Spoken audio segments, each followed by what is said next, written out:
حضور صلی اللہ علیہ وسلم کو ایک لقب ملا ہوا ہے رحمت للعالمین۔ آپ نے ہر ایک کو معاف کیا ہے، جس نے آپ کو گالی دی، برا بھلا کہا، آپ کی بیٹیوں کو طلاقیں دی، جس نے جو بھی زیادتی کی ہے نا، آپ نے سب کو معاف کر دیا سوائے ایک بندے کو۔ اور وہ بندہ کون ہے؟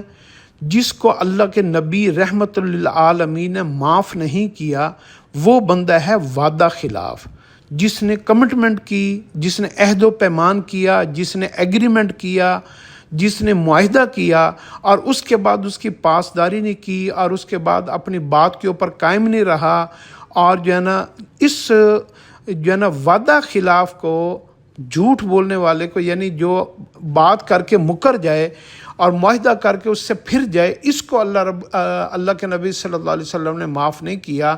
اس لیے مدینہ کے جو یہودی تھے نا، جنہوں نے مدینہ کے معاہدے کی پاسداری نہیں کی، آپ نے ان کے مردوں کے وہ سر کٹوائے، اور بوڑھوں اور بچوں کو وہ شہر بدر کیا۔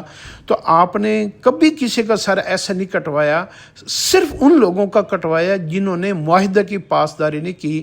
تو آپ اس بات کو بڑا سیریس لیں کہ اگر اللہ کے نبی جیسے لوگوں کی ذات نے ان لوگوں کو معاف نہیں کیا، تو یہ کتنی خطرے کی بات ہے۔ ہم آئے دن لوگوں کے ساتھ معاہدہ کرتے ہیں، ایگریمنٹ کرتے ہیں، لین دین کرتے ہیں، اور پھر اس کی بات کے اوپر مکر جاتے ہیں، وقت کے اوپر اس کو ادا نہیں کرتے، اور معافی بھی نہیں مانتے، اور شرمندگی بھی نہیں ہوتی، اور ہمیں پتہ بھی نہیں ہوتا ہم نے معاہدے کے خلاف ورزی کی ہے، ایگریمنٹ کی خلاف ورزی کی ہے، ہم نے اپنے عہد کی پاسداری نہیں کی۔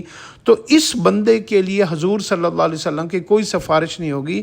یہ بندہ بڑا خطرے میں ہے۔ اللہ ہمیں اس کی سمجھ عطا فرمائے۔